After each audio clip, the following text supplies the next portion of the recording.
รมชาตินี่งามหลายโอ้ปูตัวนี้สุดยอดเลย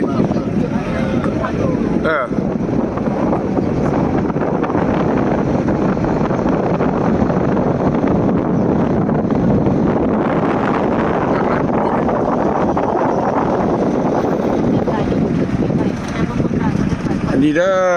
ทางไปกะสีวังเวียงมาแต่วังเวียงไปกะสีว่าจะไปหลวงพระบางก็จะไม่ได้ไปหรอกเพราะทางมัน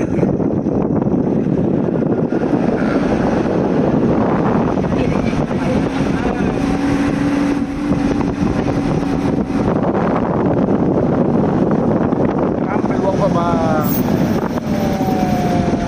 เหนื่อย